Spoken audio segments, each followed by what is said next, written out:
حکیم.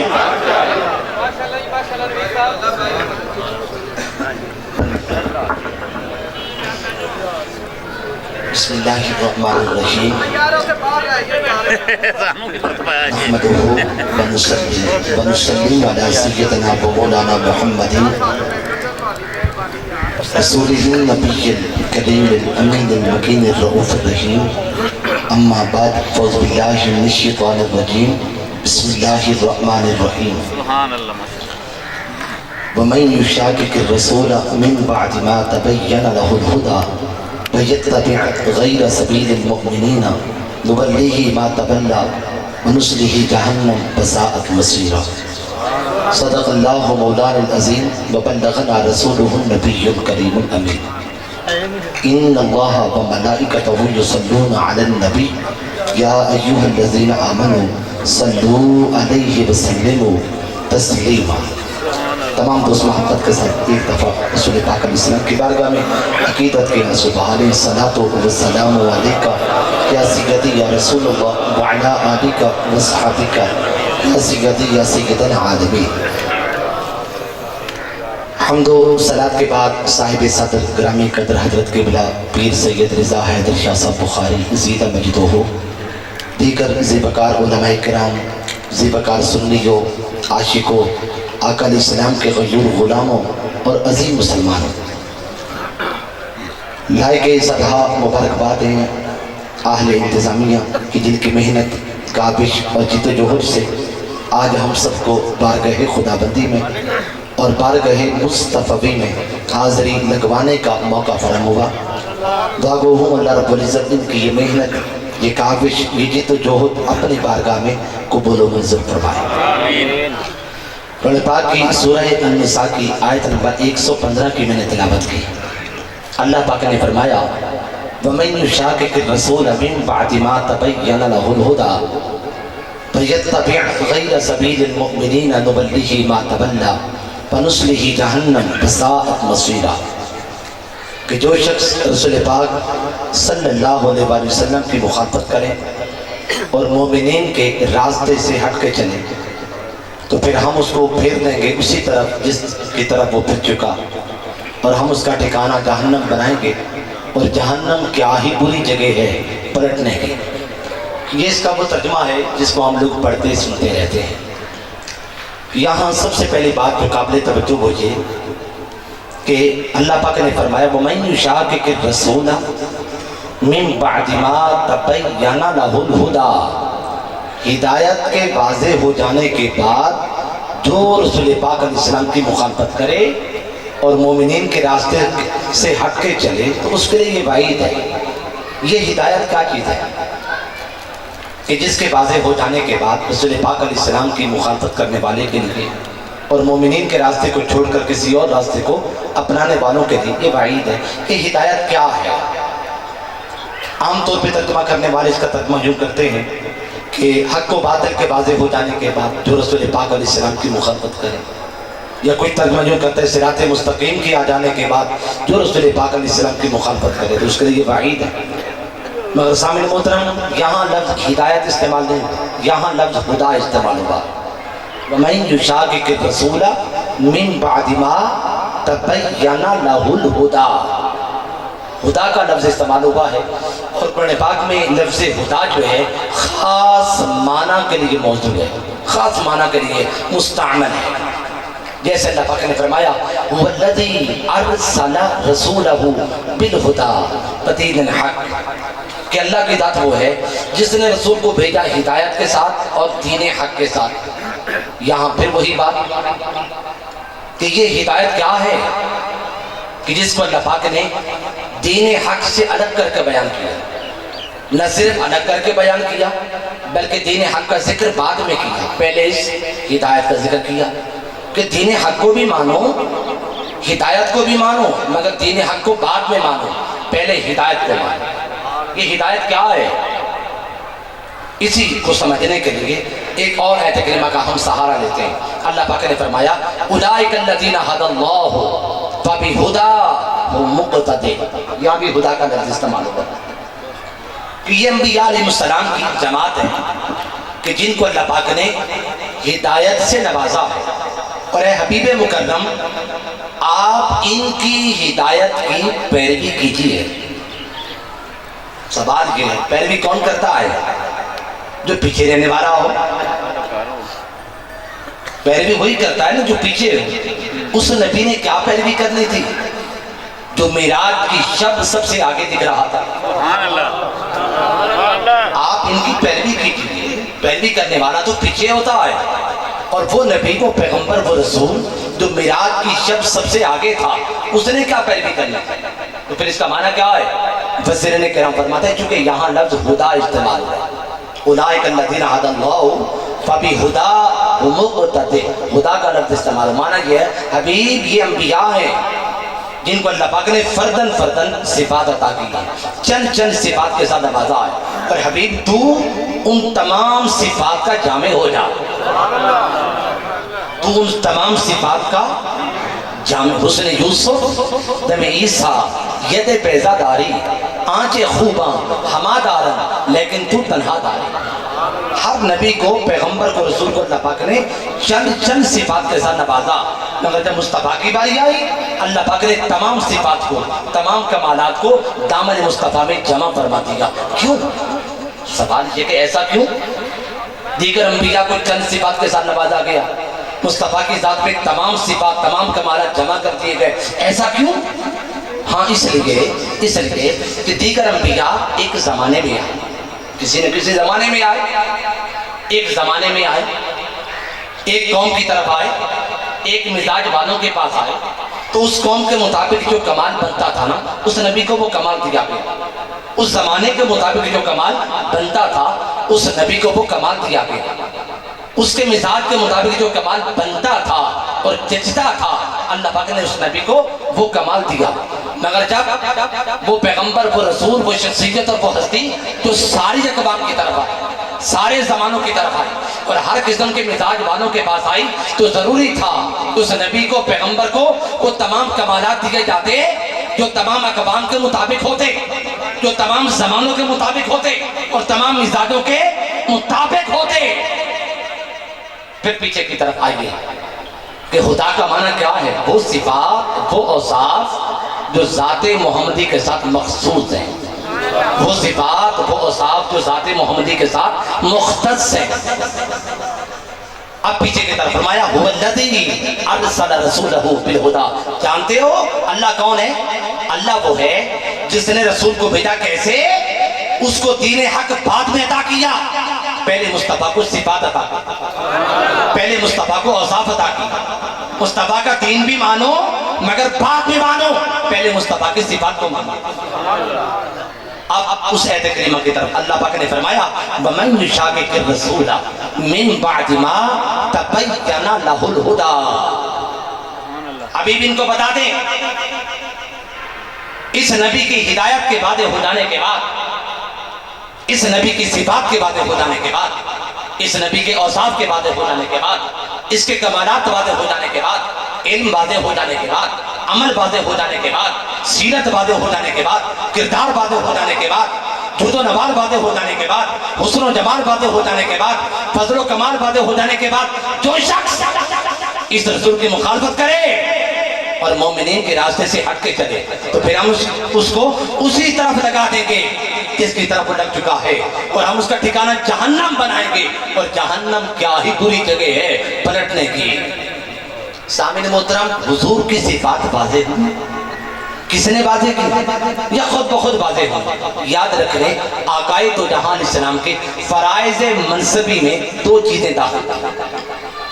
رسول پاک علیہ السلام کے فرائض منصبی صرف دو تھے۔ کون سی دو چیزیں؟ ایک تھا اپنے ذات کو سمجھانا اور ایک تھا دین حق کو سمجھانا۔ مصطفیٰ علیہ السلام نے اپنے آپ کو بھی سمجھایا، دین حق کو بھی سمجھایا۔ دین حق کو بھی سمجھانا ضروری تھا، اپنے آپ کو سمجھانا بھی ضروری تھا، مگر دین حق کی بنسبت اپنے آپ کو سمجھانا چونکہ زیادہ ضروری تھا، اس لیے مصطفیٰ نے دین حق کو صرف 23 سال تک سمجھایا اور اپنے آپ کو 40 سال تک سمجھایا۔ 40 سال تک سمجھایا۔ ایسا کیوں؟ انہیں کو نہیں سمجھو گے تو دین کو کیا سمجھو گے؟ انہیں جانا، انہیں مانا، نہ رکھا غیر سے کوئی کام، للہ الحمد، میں جہاں سے مسلمان گیا۔ انہی کو نہیں سمجھو گے تو قرآن کو کیا سمجھو گے؟ انہی کو نہیں سمجھو گے ان کی ہدایات کو کیا سمجھو گے؟ ارے جب تم محمد الرسول اللہ کو نہیں سمجھو گے تو پھر لا الہ الا اللہ کو کیا سمجھو گے؟ من یشاقق الرسول من بعد ما تبین لہ الہدی کا لوگوں معنی یہ ہے کہ تمہارا کام لا الہ الا اللہ کو سمجھنا نہیں ہے، تمہارا کام بس محمد الرسول اللہ کو سمجھنا ہے۔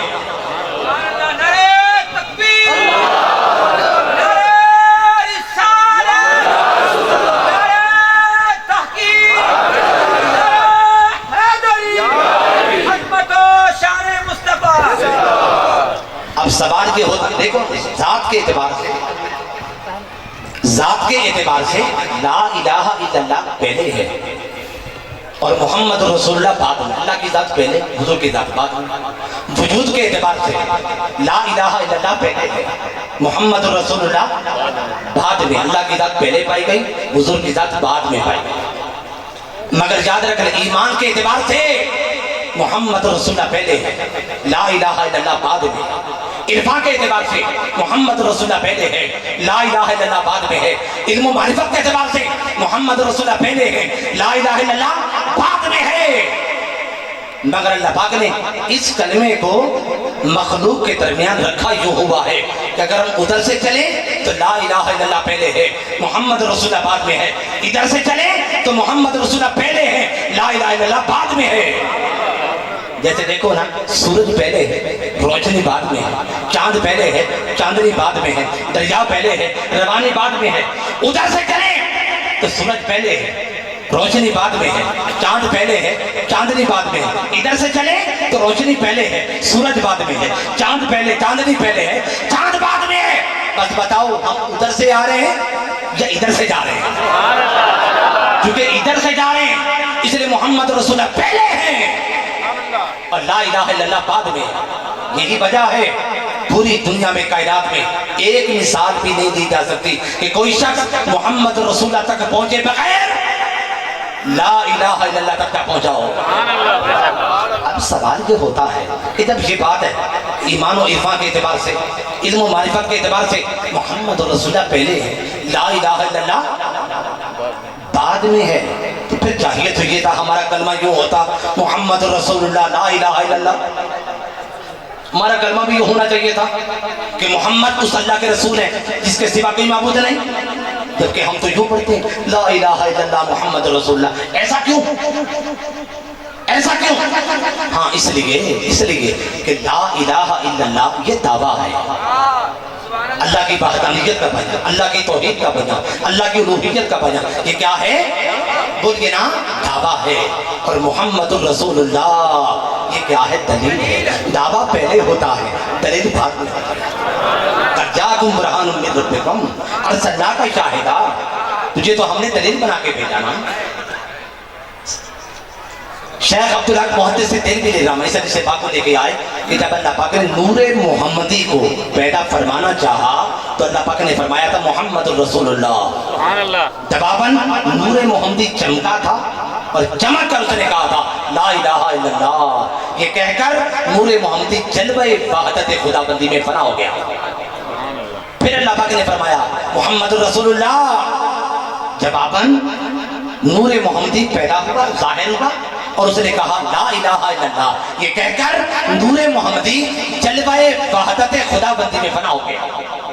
پھر اللہ پاک نے فرمایا محمد الرسول اللہ، جواباً نور محمدی چمکا اور اس نے چمک کے کہا لا الہ الا اللہ، یہ کہہ کر نور محمدی جلوہ وحدت خدا بندی میں فنا ہو گیا۔ یہ ہوتا رہا ہوتا رہا ہوتا رہا جب تک اللہ پاک نے چاہا ایسا ہوتا رہا۔ اب اس حدیث پاک سے ایک بات تو یہ ملی کہ محمد رسول اللہ کہنا سنت خدا کی ہے اور لا الہ الا اللہ کہنا سنت مصطفیٰ کی ہے۔ قرآن پاک میں بھی ہے بابو قل هو اللہ احد، تو کہہ دے اللہ ایک ہے، تو کہہ دے اللہ کے سوا کوئی معبود نہیں، تو کہہ دے لا الہ الا اللہ، تو کہہ دے ہم کہیں گے محمد رسول اللہ، بلدین ہم کہیں گے محمد رسول اللہ۔ ابو جب تو کہے گا نا یہ تیرا ذکر ہوگا تو اس کا ذاکر ہوگا، کہ تیری دعوت ہوگی تو اس کا دائی ہوگا, کہ تیری ہدایت ہوگی تو اس کا ہادی ہوگا, کہ تیرا پیغام ہوگا تو اس کا پیغمبر ہوگا, کہ تیرا کلام ہوگا تو اس کا متکلم ہوگا. تو کہہ دے لا الہ الا اللہ اور ہم کہیں گے محمد الرسول اللہ. تو لا الہ الا اللہ کیا ہے؟ ذکر ہے مصطفیٰ کا. اور محمد الرسول اللہ کیا ہے؟ ذکر ہے خدا کا. لا الہ الا اللہ کیا ہے؟ کلام ہے مصطفیٰ کا. محمد الرسول اللہ کلام ہے خدا کا. لا الہ الا اللہ یہ دعوت ہے مصطفیٰ کی, محمد الرسول اللہ یہ دعوت ہے خدا کی. لا الہ الا اللہ یہ سنت ہے مصطفیٰ کی, اور محمد الرسول اللہ یہ سنت ہے خدا کی. اللہ پاک نے فرمایا لوگو میں دو سنتیں تم پر مسلط کر رہا ہوں, دو سنتیں تم پر فرض کر رہا ہوں. ایک سنت میری ہے اور ایک سنت میرے مصطفیٰ کی ہے. ان دونوں کو ادا کرنا تم پر ضروری ہوگا. پوچھا باری تعالیٰ پہلے کس کی سنت کو ادا کریں؟ اللہ پاک نے فرمایا میری سنت کو بعد میں لینے دینا, پہلے میرے مصطفیٰ کی سنت کو ادا کرنا. کہنا لا الہ الا اللہ محمد الرسول اللہ. عزیزان اکرامی قدر, جب ہم کہتے ہیں نا لا الہ الا اللہ محمد الرسول اللہ, پھر کیا ہوتا ہے؟ لفظ اللہ لفظ محمد کے ساتھ جڑ جاتا ہے. جڑتا یا نہیں جڑتا؟ ذرا کہہ کے دیکھیں لا الہ الا اللہ کہیں محمد الرسول اللہ. لفظ اللہ لفظ محمد کے ساتھ جڑا نا, لفظ محمد لفظ اللہ کے ساتھ جڑ گیا. اور اگر یوں کہا جاتا محمد رسول اللہ لا الہ الا اللہ تو پھر کیا ہو جاتا؟ لفظ محمد لفظ اللہ سے جدا ہو جاتا, لفظ اللہ لفظ محمد سے جدا ہو جاتا. اللہ پاک نے کہا نہیں ایسا نہ کرنا کہ میرے مصطفیٰ کا نام میرے نام سے جدا ہو جائے یا میرا نام میرے مصطفیٰ کے نام سے جدا ہو جائے, ایسا نہ کرنا. ارے جس رب کو اپنے نام سے مصطفیٰ کا نام جدا کرنا گوارا نہیں, اس رب کو اپنے ذات مصطفیٰ کی ذات سے جدا کرنا کیسے گوارا ہوگا؟ تم ذات خدا سے نہ جدا ہو نہ خدا ہو, اللہ ہی کو معلوم کیا جانگے کیا ہو. اب یہاں وہی بات 40 سال تک مصطفیٰ اپنے آپ کو سمجھاتے رہے, اپنے آپ کو دکھاتے رہے, اپنے آپ کو پڑھاتے رہے, اپنے آپ کو سمجھاتے رہے. 40 سال کے بعد مصطفیٰ نے فریضہ ثانی دوسرا جو فریضہ تھا اس کو ادا کرنا شروع کیا, جس کو دیکھ کر نادان یہ سمجھے کہ شاید نبوت اب ملی ہے, حالانکہ وہ تو فریضہ اول مکمل کر چکے تھے. نادان یہ سمجھے اس نبی کے بارے میں یہ کہہ بیٹھے کہ نبوت تو 40 سال کے بعد ہی ملی, نبوت تو 40 سال کے بعد ملی. اس نبی کے بارے میں کہہ بیٹھے جس کا فرمان تھا کنت نبیا وآدم بین الروح والجسد, میں تو اس وقت بھی نبی تھا جب ابھی آدم روح و جسد کے درمیان تھے, ابھی بنائے جا رہے تھے. اس نبی کے بارے میں یہ کہہ بیٹھے جس نبی کا فرمان ہے کنت نبیا وآدم بین الماء والطین, میں تو اس وقت بھی نبی تھا جب ابھی آدم آگ و گل کی منزلیں طے کر رہے تھے. اس نبی کے بارے میں یہ کہہ بیٹھے کہ نبوت 40 سال کے بعد ملی.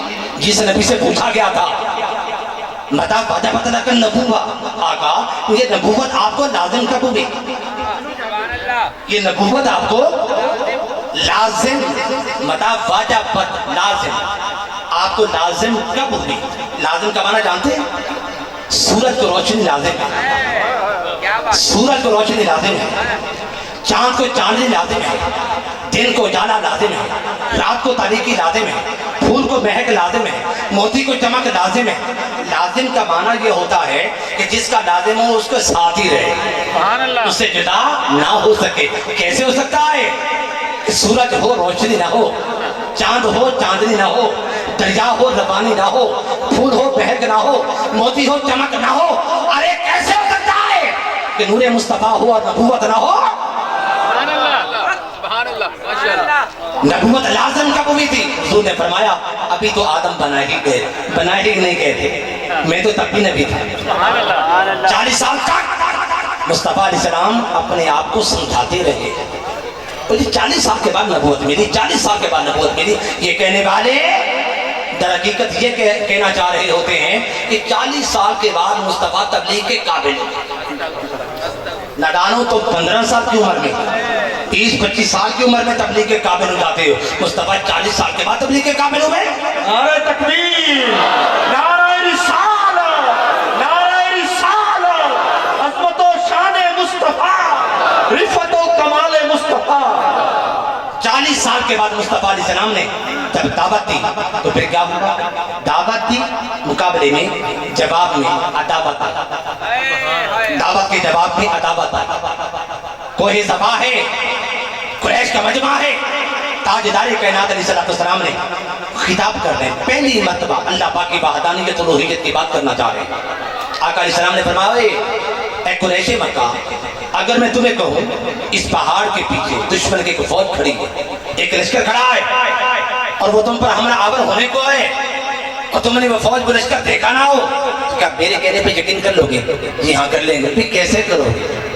تم نے تو وہ فوج وہ لشکر دیکھا نہیں ہوگا، بن دیکھے لشکر کو کیسے مان جاؤ گے؟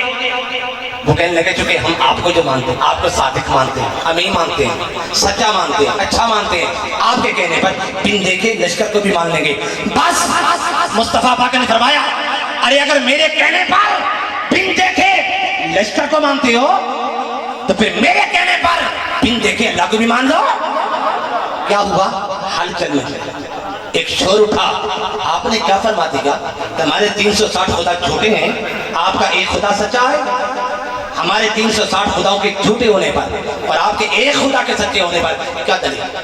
اگر تاجدار کائنات علیہ السلام چاہتے سورج کو زمین پہ اتار کر خدا کے وجود پر ثبوت دے سکتے تھے، اگر آقا علیہ السلام چاہتے چاند کے 2 ٹکڑے فرما کر خدا کے وجود پر ثبوت فراہم کر سکتے تھے، اگر آقا علیہ السلام چاہتے زمین کا سینہ چیر کر چشمے دریا سمندر بہا کر خدا کے وجود پر ثبوت عطا کر سکتے تھے، مگر مصطفیٰ نے کوئی معجزہ دکھا کر کوئی کرشمہ دکھا کر دلیل نہیں دی۔ قریش نے کہا اے محمد خدا کے ہونے پر ایک ہونے پر کیا دلیل؟ مصطفیٰ پاک نے فرمایا فقط لبثت فیکم عمرا من قبلہ افلا تعقلون، ارے میں نے 40 سال تمہارے اندر گزارے، میرا بچپن تمہارے سامنے ہے، میرا لڑکپن تمہارے سامنے ہے، میری جوانی تمہارے سامنے ہے، میرا شباب تمہارے سامنے ہے، میرے دن اور رات تمہارے سامنے ہے، عبادت اور تجارت تمہارے سامنے ہے، خانوں میں جانا تمہارے سامنے ہے، بازاروں میں آنا تمہارے سامنے ہے، غرض ہے کہ 40 سالہ کتاب زندگی کا ایک ایک فرق، ایک ایک صفحہ اور ایک ایک سطر تمہارے سامنے ہے۔ ارے خدا کے وجود پر ثبوت طلب کرنے والوں اور خدا کے ہونے اور ایک ہونے کی دلیل طلب کرنے والوں، میری 40 سالہ زندگی دیکھو، اگر اس کے اندر کوئی نقص نظر آ جائے، کوئی عیب نظر آ جائے، کوئی کمی اور کٹی نظر آ جائے تو خدا کے وجود کا انکار کر دو، اور اگر محمد مصطفیٰ کی حیات طیبہ ہر قسم کے عیب سے پاک دکھائی دیتی ہے تو پھر مان لو سچا ایک خدا ہے، اس کا رسول محمد مصطفیٰ ہے۔ نعرہ تکبیر، نعرہ رسالت، نعرہ حیدری۔ 40 سال کے بعد مصطفیٰ نے دعوت دی، جواب میں عداوت۔ وہ جی 40 سال سے پہلے ہی شروع کر دیتے، عداوت تو جواب میں آنا تھی، 40 سال سے پہلے شروع کر دیتے تبلیغ، پہلے تو نہیں شروع کی؟ اگر نبی ہوتے تو پہلے شروع کر لیتے۔ اعتراض کرنے والے یہ اعتراض کرتے ہیں نہیں میرے مصطفیٰ تو نے 40 سال تک اپنے آپ کو سمجھانا ہے، اپنے آپ کو دکھانا ہے، اپنے آپ کو بنوانا ہے، اپنے آپ کو پڑھانا ہے، تب یہ لوگ 40 سال تک تجھے صادق مان جائیں گے، امین مان جائیں گے، سچا مان جائیں گے، اچھا مان جائیں گے، تو پھر 40 سال کے بعد جب یہ تجھے جھٹلائیں گے تو پھر یہ تجھے نہیں جھٹلائیں گے، یہ خود جھوٹے ہو جائیں گے۔ تو 40 سال کے بعد حضور کو نبوت نہیں ملی تھی، کیا ملا تھا؟ رسالت ملا تھی۔ کیا ملی تھی؟ رسالت کہتے ہیں نبی کا، پیغمبر رسول کا نئی شریعت لے کر قوم کی طرف متوجہ ہو جانا۔ شخصیت یاد رکھ لیں، شخصیت محمد مصطفیٰ کے مراحل 4 ہیں، 4 مرحلے۔ ابتداءً تاجدار کائنات علیہ السلام کیا تھے؟ آپ تھے ان اللہ اتخذنی عبدا قبل ان یتخذنی نبیا، مجھے اللہ پاک نے عبد پہلے بنایا تھا، نبی بعد میں بنایا تھا۔ یہی وجہ ہے کہ ہم کلمہ میں کیا پڑھتے ہیں؟ اشہد ان محمدا عبدہ ورسولہ، عبدیت کا ذکر پہلے کرتے ہیں۔ لاکھوں اربوں خربوں سال حضور اللہ پاک کے پاس کیا رہے تھے؟ عبد بن کے رہے تھے۔ پھر زمانہ گزرتا گیا، گھڑیاں گزرتے گئی، آدم علیہ السلام کی تخلیق کا جب زمانہ آیا، اس زمانے سے کچھ عرصہ قبل اللہ پاک نے حضور کو نبوت عطا کر دی۔ کنت نبیا وآدم بین الروح والجسد، ابھی آدم تو بنائے جا رہے تھے، میں اس زمانے میں نبی بن چکا تھا۔ پھر زمانہ گزرتا گیا، گھڑیاں گزرتی گئی، ساعتیں گزرتی گئی، 12 ربیع الاول شریف آئی، آج کا دن آیا، مصطفیٰ کو بشریت مل گئی۔ جسمانیت مل گئی, بشریت مل گئی, پھر زمانہ گزرا, 40 سال گزرے, پہلی وحی آئی, ایک کرا مصطفیٰ کو رسالت مل گئی, مصطفیٰ علیہ السلام کو رسالت مل گئی. اللہ پاک نے فرمایا وَمَن يُشَاقِقِ الرَّسُولَ مِن بَعْدِ مَا تَبَيَّنَ لَهُ الْهُدَىٰ فَيَتَّبِعْ غَيْرَ سَبِيلِ الْمُؤْمِنِينَ. اس نبی کی صفات کے واضح ہو جانے کے بعد جو رسول کی مخالفت کرے اور مومنین کے راستے سے بولیے نا ہٹ کے چلے. مجھے بتائیے اللہ نے 2 باتیں بنائی ہیں, کون سی؟ اس نبی کے واضح ہو جانے کے بعد, اس نبی کی صفات کے واضح ہو جانے کے بعد جو شخص اس نبی کی مخالفت کرے اور مومنین کے راستے سے بولیے نا ہٹ کر چلے, یہ 2 باتیں بنا دی. حالانکہ یہ بات تو ایک ہی ہے, یہ بات تو ایک ہی ہے. نبی کی مخالفت وہی کرے گا نا جو مومنین کے راستے سے ہٹ کے چلے گا. نبی علیہ السلام کی مخالفت وہی کرے گا نا جو مومنین کے راستے سے ہٹ کے چلے گا, اور مومنین کے راستے سے ہٹ کے وہی چلے گا جو نبی علیہ السلام کی مخالفت کرے گا. یہ بات تو ایک تھی مگر 2 باتیں بنا کے پیش کر دی. کیا کیوں ایسا کیوں؟ ہاں اللہ نے فرمایا کہ جب یہ بات فرمائی کہ جو شخص اس رسول کی مخالفت کرے تو پھر سوال ہوگا باری تعالیٰ مخالفین مصطفیٰ کی پہچان کیا ہے, مخالفین مصطفیٰ کی شناخت کیا ہے؟ تو فرما رہا ہے کہ جو شخص اس رسول کی مخالفت کرے, مولا مخالفین مصطفیٰ کی کیا پہچان ہوگی؟ اللہ پاک نے فرمایا یتبع غیر سبیل المؤمنین. دیکھنا اگر وہ شخص مومنین کے راستے سے ہٹ کے چلتا ہے تو سمجھ جانا یہ مخالفین مصطفیٰ میں سے ہے. جو شخص مومنین کے راستے پہ, صحابہ کے راستے پہ, اہل بیت کے راستے پہ چھوڑ کر کوئی نیا راستہ بناتا ہے, سمجھ جانا یہ کیا ہے, مخالفین مصطفیٰ میں سے ہے. مجھے بتائیے ہم کون ہیں؟ ہم کیا ہیں؟ اہل سنت ہیں. تو مسلمان تو ہر کوئی کہتا ہے. ہم کیا ہیں؟ اہل سنت. کیوں ہے اہل سنت؟ کیوں ہے؟ کبھی ہم نے سوچا؟ کچھ لوگ کہتے ہیں سنی, ہم اس لیے ہے سنی بہت ہے جو سن کے مانتا ہو. سن کر تو ہر کوئی مانتا ہے, کافر ہو, یہودی ہو, عیسائی, جو بھی ہو, وہ سن کے تو مانتا ہے. سمعنا واطعنا, پہلے سنتے ہیں بعد میں اطاعت کرتے ہیں. یہ کیا بات ہوگی؟ کچھ لوگ کہتے ہیں کہ ہم اہل سنت اس لیے ہیں کہ ہم چونکہ کتاب اللہ کو بھی مانتے ہیں, سنت رسول کو بھی مانتے ہیں, ہم اہل سنت. پھر اگر یہ بات ہوتی تو پھر ہم کتاب کو بھی تو مانتے ہیں, اہل کتاب کیوں نہیں؟ اہل کتاب کیوں نہیں؟ کتاب کو بھی تو مانتے ہیں نا. اہل کتاب ہم نہیں ہیں, اہل کتاب تو یہودی و عیسائی ہیں. ہم تو اہل سنت ہیں. ہم کیا ہیں؟ اہل سنت. کیوں ہیں؟ کچھ لوگ کہتے ہیں ہم اہل سنت اس لیے ہیں کیونکہ ہم سنتوں پہ عمل کرتے ہیں. فجر کی سنتے پڑھتے ہیں, عصر کی سنتے پڑھتے ہیں, مغرب عشاء کی سنتے پڑھتے ہیں, ظہر کی سنتے پڑھتے ہیں, اس لیے ہم ہوئے اہل سنت. بھئی اگر یہ بات ہے اور فرض بھی تو پڑھتے ہیں, اہل فرض کیوں نہیں؟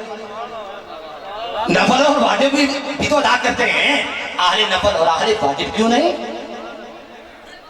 اہل سنت کیوں ہیں؟ یہ بات بڑی قابل توجہ آپ کے لیے پیغام ہے.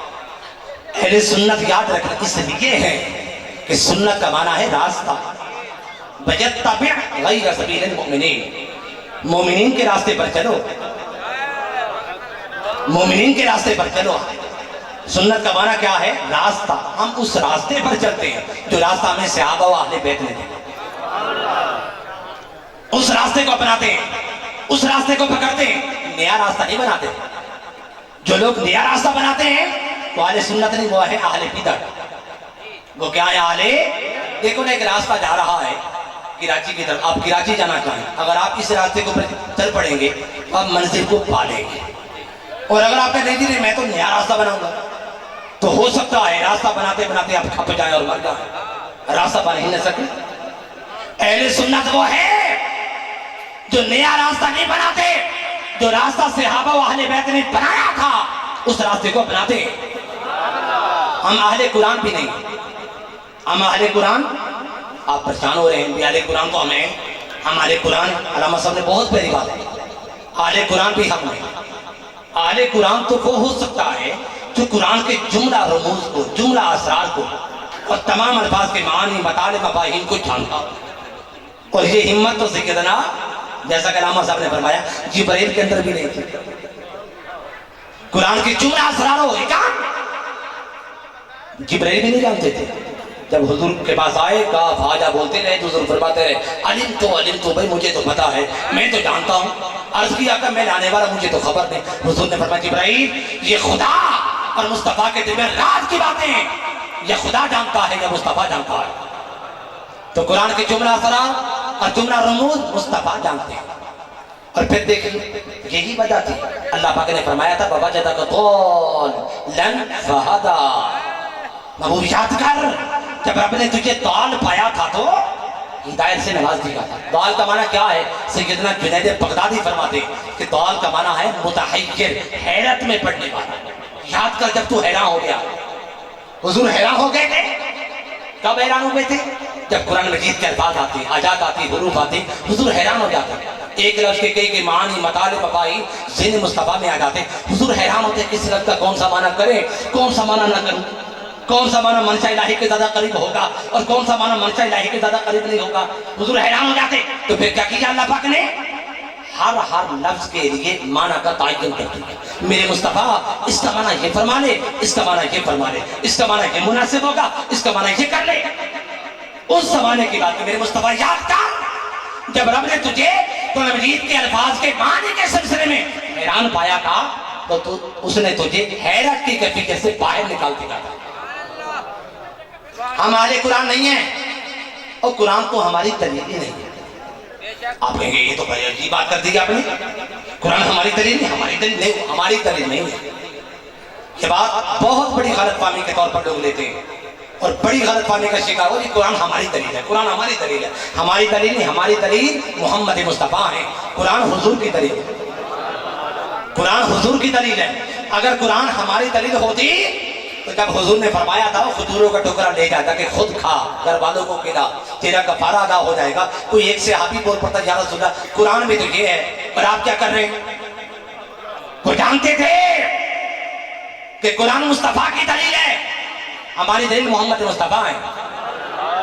جب تاجدار کائنات علیہ السلام نے سیدنا خزیمہ کو فرمایا کہ تیری ایک ہی گواہی کا ہے 2 کے برابر, تو کوئی ایک صحابی بول پڑتا یا رسول اللہ یہ کیا کر رہے ہیں؟ شہادت کا نصاب تو کیا ہے 2 فردوں پر مشتمل, کم از کم 2 گواہ ہونے چاہیے, اور آپ اکیلے کو 2 کے برابر قرار دے رہے ہیں. یہ تو قرآن کے خلاف نہیں. وہ جانتے تھے قرآن ان کی دلیل ہے, ہماری دلیل یہ ہے. ہم اہل قرآن کس طرح ہو سکتے ہیں؟ قرآن ہماری دلیل نہیں. ہم اہل حدیث بھی نہیں, اہل حدیث نہیں. کیوں؟ اہل حدیث بھی وہ ہو سکتا ہے جس کو تمام حدیث یاد ہو, کہ جس کو کم از کم اتنی حدیث تو یاد ہو نا جس سے شریعت کے احکام مستنبط ہوتے ہیں, نکلتے ہیں, ثابت ہوتے ہیں. اور صورت حال کی ہوتی 10 حدیثیں یاد نہیں ہوتی, اور حدیث پاک کی کتاب کو اٹھنے اٹھانے کے ادب و اداب کا پتہ نہیں, وہ کہلاتے ہیں اہل حدیث. ہم اہل قرآن بھی نہیں, ہم اہل حدیث بھی نہیں, ہم اہل فرض و واجب اور نفل بھی نہیں. کیوں؟ فرض کی عمر کیا ہے؟ فرض کی ادائیگی ایک انسان پر کب لازم ہوتی ہے؟ جب بالغ ہو جاتا ہے. 12 13 سال 15 سال کی عمر میں جب بچہ بالغ ہو جاتا ہے تو فرض کو ادا کرنا اس پر کیا ہو جاتا ہے؟ ضرورت. یہ عمر ہے, اس سے پہلے تو فرض نہیں ہوتا. پھر فرض کب تک رہتا ہے؟ جب تک بندہ زندہ رہتا ہے. بندہ مر گیا فرض ختم. اسی طرح واجب کو دیکھ لیں, واجب کا وجوب بھی بندے پر تب آتا ہے جب بندہ بالغ ہو جاتا ہے. وہ فطر پڑھنے بعد عید الفطر واجب, عید الاضحیٰ واجب, کب؟ جب بالغ ہوگا. اور کب تک وجوب رہا؟ جب تک زندہ رہا. نفل کو دیکھ لیجیے, نفل بندہ کب پڑھتا ہے؟ جب ہوش و حواس آ جائے, کوئی سوجھ بوجھ آ جائے. اور سوجھ بوجھ پھر فوت تو نہیں آتی ہے, پھر فوت تو نفل بھی نہیں پڑھے جاتے. اور یہ نفل کب تک پڑھے جا سکتے ہیں؟ جب تک وہ زندہ رہتا ہے. یہ تو صورتحال فرض واجب اور نفل کی. مگر سنت کو دیکھیے, سنت میں کیا ہے؟ دوام ہے. سنت میں کیا ہے؟ استمرار. کیسے؟ انسان پیدا ہوتا ہے سنت شروع ہو جاتا ہے. سبحان اللہ, انسان زندگی گزارتا ہے سنت ساتھ رہتی ہے. انسان مر جاتا ہے سنت ساتھ رہتی ہے. انسان مسلمان ہونے کے ناطے سے جنت میں جاتا ہے سنت ساتھ رہتی ہے. کیسے؟ پیدا ہوا, پیدا ہونا سنت. نہایا, کپڑے پہنے, نہانا کپڑے پہننا سنت. چلا پھرا اٹھا بیٹھا یہ سارے عمل سنت، معاملات طے کیے یہ سارے عمل سنت، مر گیا وفات پانا سنت، جنت میں گیا جنت میں جانا سنت، اور جنت میں ہمیشہ رہا ہمیشہ رہنا سنت۔ تو سنت سنت کا ہے بیڑا پار۔ نعرہ تکبیر، نعرہ رسالت، عقیدہ حق اہل سنت، عقیدہ حق اہل سنت، علماء اہل سنت۔ تو چونکہ سنت میں دوام ہے، استمرار ہے، ہمیشگی ہے، تسلسل ہے، اجراء ہے، اس لیے ہم کیا ہیں اہل سنت، ہم کیا ہیں اہل فرض نہیں، اہل واجب بھی نہیں، اہل نفل بھی نہیں، اہل قرآن بھی نہیں، اہل حدیث بھی نہیں، ہم کیا ہیں اہل سنت، اہل بدعت بھی نہیں۔ کچھ لوگوں نے جلوس نکال لیا، جلسہ کر لیا، یہ تو آمد کی خوشی منا لی، یہ تو اہل بدعت، اور حدیث کا پڑھتے ہیں کل بدعت ضلالہ، کہ ہر نیا کام کرنے والا کیا ہوتا ہے؟ گمراہ ہوتا ہے۔ اب ذرا ہمارے علماء کرام شیخ صاحب تشریف فرمائیں، اس حدیث پاک کی بہت اچھی توجیہ اور تفسیر اور وضاحت کرتے ہیں، مگر میں تو سادہ آدمی ہوں، سادی سی بات کروں، کل بدعت ضلالہ، اس کا معنی کیا ہے؟ عام طور پہ ترجمہ جو غلط کہا جاتا ہے وہ تو آپ جانتے ہیں کہ ہر نیا کام کرنے والا وہ کیا ہوتا ہے؟ گمراہ ہوتا ہے۔ لفظ کیا آیا؟ کل بدعت ضلالہ، ضلالت گمراہی۔ یاد رکھیں گمراہی کا تعلق کام کے ساتھ نہیں ہوتا، عقیدے کے ساتھ ہوتا ہے۔ گمراہی کا تعلق کام کے ساتھ، کوئی برے سے برا کام بھی کر لے، صبح و شام قتل و غارت گری کرے، چوری کرے، ڈکیتی کرے، ظلم و زیادتی کرے، جو چاہے کر لے، اس کو ہم گمراہ نہیں کہیں گے، کیا کہیں گے؟ فاسق و فاجر، اس کو بے دین نہیں کہہ سکتے، اس کو ہم گمراہ نہیں کہہ سکتے۔ گمراہ تب کہیں گے جب اس کا عقیدہ غلط ہو جائے، بے دین گمراہ تب کہیں گے نا جب اس کا عقیدہ ایک خدا کی بجائے دو خدا سمجھ لے گا۔ حضور کو آخر نبی کہنے کے علاوہ کہے گا حضور کے بعد بھی نبی آ سکتا ہے، کوئی آنا چاہے تو آ سکتا ہے، تو ہم کیا کہیں گے؟ یہ گمراہ ہو جائے گا، یہ بے دین ہو جائے گا۔ تو گمراہی کا تعلق کس کے ساتھ ہے؟ عقیدے کے ساتھ، کام کے ساتھ نہیں ہے۔ اب آئیے اس حدیث پاک کا ترجمہ کیجئے۔ حضور نے فرمایا کل بدعت ضلالہ، کیا مطلب؟ ہر نئے عقیدے والا گمراہ ہے۔ نعرہ تکبیر، نعرہ رسالت، نعرہ رسالت، عظمت و شان مصطفیٰ، عقیدہ اہل سنت، عقیدہ اہل سنت، علماء اہل سنت۔ ہر نئے عقیدے والا کیا ہے؟ گمراہ۔ حضور نے یہ بات، اس بات پہ بالکل کیا وضاحت ہے، یہ بات بالکل واضح ہے کہ نئے عقیدے والا کیا ہے؟ گمراہ ہے۔ عقیدہ پرانا ہو، عقیدہ پرانا ہو، کام نیا بھی ہو جائے، کوئی حرج کی بات نہیں۔ اہل سنت ہے، جہاز پہ بیٹھ گیا اور ٹرین پہ سفر کر لیا، موبائل کا استعمال کر لیا، کام تو نیا ہے مگر عقیدہ تو پرانا ہے نا، عقیدہ تو پرانا ہے۔ اہل سنت اور کام پرانے ہو، بڑی ساری پگڑی بھی باندھی ہو، لمبی ساری داڑھی بھی ہو، اور ہاتھ میں تسبیح بھی ہو، لوٹا بھی ہو، تبلیغیں کرتا پھر رہا ہو، کام پرانے ہو مگر عقیدہ نیا ہو، وہ اہل سنت نہیں، اہل بدعت۔ اہل سنت نہیں، وہ کیا ہے؟ اہل، ہم اہل بدعت بھی نہیں۔ کچھ لوگ اللہ پاک کا فرمان دوبارہ سنیں، یتبع غیر سبیل المؤمنین، مومنین کی اتباع کرنا، صحابہ کی اتباع کرنا، اہل بیت کی اتباع کرنا، یہ نہیں کہا کہ رسول کی اتباع کرنا۔ بھئی یوں بھی تو کہا جا سکتا تھا کہ رسول کی اتباع کرنا، یا یہ مومنین کی اتباع کرنا، مومنین کی اتباع کو نہ چھوڑنا، نبی کی مخالفت ہو جائے گی۔ یہ کیوں نہیں فرمایا کہ رسول کی اتباع کرنا؟ کیوں؟ اس لیے نہیں فرمایا کہ کچھ چیزیں ایسی ہیں جو ہمیں رسول کی سنت میں نہیں ملتی، وہ سنت صحابہ میں اور سنت اہل بیت کے اندر بھی اصطلاح تھی۔ آپ نے عجیب بات کرتی ہے، ایسا کیسے ہو سکتا ہے حضور کی سیرت میں کچھ نہ ہو اور صحابہ کی سیرت میں اور اہل بیت کی سیرت اور سنت میں مل جائے؟ کیسے ہو سکتا ہے؟ ہاں دیکھیے، قرآن نے قانون دیا، بتوزرو بتوکرو ہو، اس نبی کی تعظیم کرنا اور اس نبی کا ادب کرنا اور حد سے بڑھ کے ادب کرنا۔ قرآن نے قانون تو دے دیا، اب اس قانون پہ عمل کر کے کون دکھائے گا؟ کیا حضور دکھائیں گے کہ میرا ادب ایسے ہوگا، میرا ادب ایسے کرنا؟ یہ حضور بتائیں گے؟ نو، یہ چیز ہمیں ملے گی سنت صحابہ میں اور سنت اہل بیت میں۔ مصطفیٰ نے فرمایا لا یؤمن احدکم حتی یکون احب الیہ من والدہ وولدہ والناس اجمعین، کہ تم میں سے کوئی شخص اس وقت تک مومن نہیں ہو سکتا ہے جب تک وہ تمام انسانوں سے بڑھ کر اور ساری کائنات سے بڑھ کر مجھ سے محبت نہ کر لے۔ قانون مصطفیٰ نے دے دیا، اس قانون پہ عمل درآمد کون کرے گا؟ کیا حضور کر کے دکھائیں گے کہ سب سے بڑھ کے محبت ایسی ہوگی؟ نہیں، حضور نے قانون دیا، سب سے بڑھ کر محبت حضور سے کرنی ہے۔ کیسے کرنی ہے یہ صحابہ بتائیں گے، اہل بیت بتائیں گے۔ کچھ لوگ دیکھو جی یہ اہل سنت والے عقیدہ تو ان کا اچھا ہوتا ہے مگر عمل میں بڑے کتا، عمل میں بڑے کمزور، ناقص۔ بے شک عمل میں ہم کمزور ہیں مگر چونکہ ہمارا عقیدہ درست ہے، عقیدے کی درستگی اعمال کی کمزوری کو ظاہر کر دے گی، مگر اعمال کی کثرت عقیدے کی کمزوری کو ظاہر نہیں کر سکے گی۔ صرف دو حدیثیں مشکات شریف کی کتاب القصاص کے حدیث پاک سیدنا فاروق اعظم روایت کرتے ہیں کہ ہمارے زمانے میں ایک شخص تھا جس کا نام کیا تھا؟ عبداللہ، اور وہ لقب حمار رکھتا تھا۔ لوگ اس کو حمار گدھا کہتے ہیں، اور جیسے لوگ کیا آپ سے کہتے ہیں الٹے نام رکھ لیتے ہیں، الٹا نام رکھا ہوا تھا گدھا۔ تھے صحابی رسول، ان کا کام کیا تھا؟ ہر روز صبح سویرے نہا دھو کر حضور کے پاس آ کے بیٹھ جاتے، جب دیکھتے کہ آقا رسول غم زدہ ہیں، دکھی ہیں، امت کے احوال سن کر پریشان ہیں، تو کوئی نہ کوئی لطیفہ چٹکلا سنا کر حضور کو خوش کرنے کی کوشش کرتا۔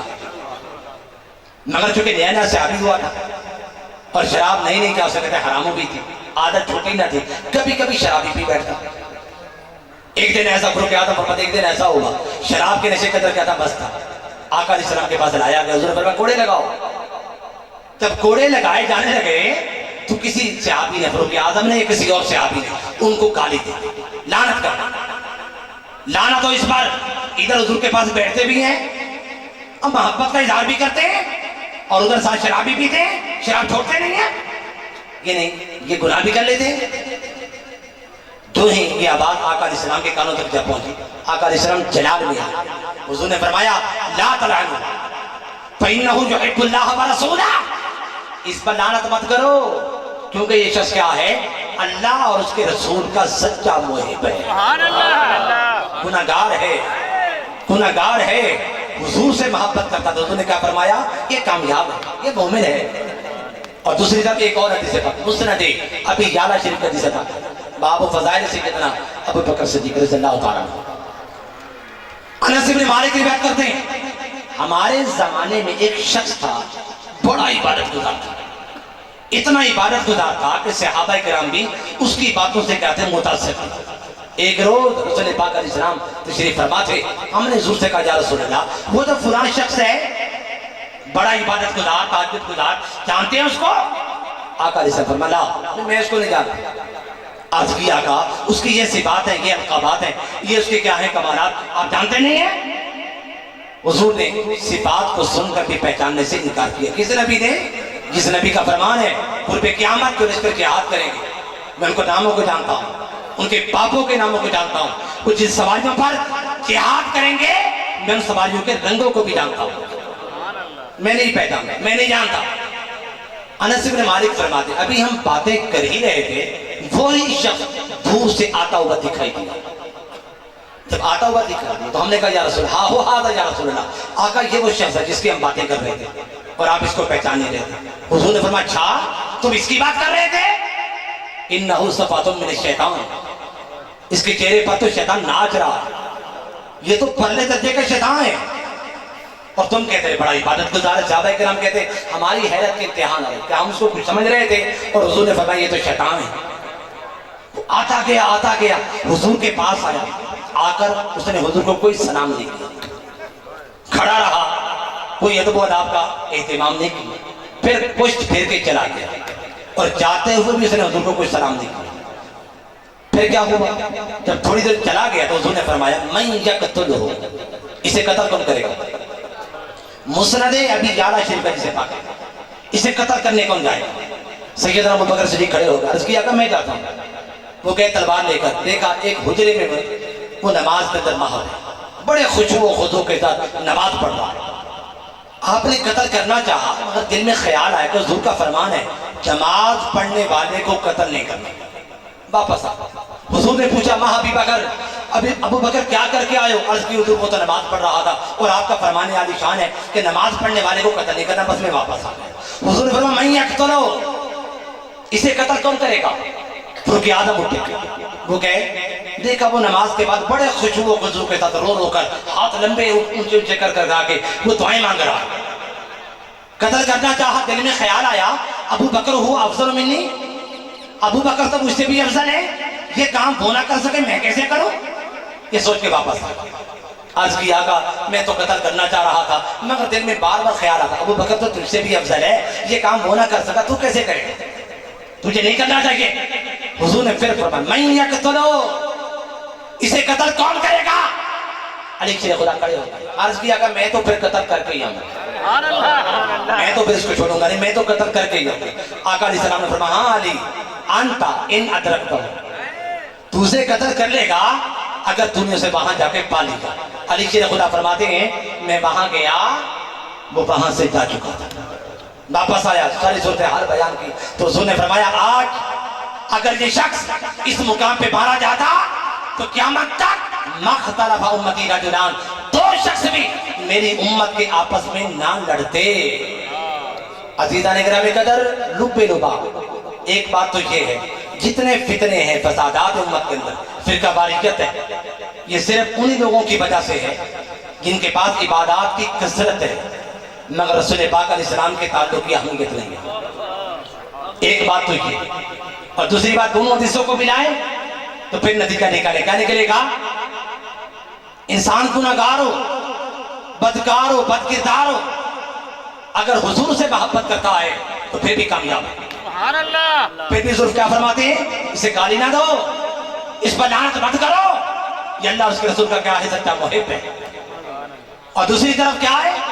پرہیزگار بھی ہو، متقی بھی ہو، صاحب تقویٰ بھی ہو، عبادت ارادت کی کثرت ہو، اور پھر صحابہ کرام اس سے متاثر ہو، مگر کیا رسول پاک علیہ السلام کی ذات کے تعلق کو اہمیت نہ دیتا ہو۔ کوئی حضور کے تعلق کی ضرورت ہے کیا ہے؟ حضور کے تعلق کے بغیر جب تک جا پہنچیں گے یہ سوچ رکھتا ہو اور اس عقیدے کا حامل ہو تو پھر بھی وہ کیا ہے؟ شیطان ہے۔ حضور کیا فرماتے ہیں؟ انہو صفعۃ من الشیطان، یہ شیطان ہے۔ عزیزان گرامی قدر ایمان کا مرکز مصطفیٰ کی ذات ہے، ایمان کا منبع مصطفیٰ کی ذات ہے، ایمان کا سر چشمہ مصطفیٰ کی ذات ہے، اسی کا ایمان سلامت ہوگا جس کا تعلق ذات مصطفیٰ کے ساتھ قائم رہے گا۔ تو چاہے مصطفیٰ سے تو ربط کٹ جائے، خدا سے ربط بن جائے، وہ پاگل ہے، وہ مغالطے میں ہے۔ خدا تک جب بھی کسی کی رسائی ہوگی وہ بات تو پہلے مصطفیٰ کی ہوگی، جو مصطفیٰ کا ہے خدا اسی کا ہے، اور جو مصطفیٰ کا نہیں وہ خدا کا نہیں۔ اللہ تعالیٰ سے دعا ہے اللہ پاک ہماری یہ محفل اور ہماری یہ کاوش اپنی بارگاہ میں قبول و منظور فرمائے۔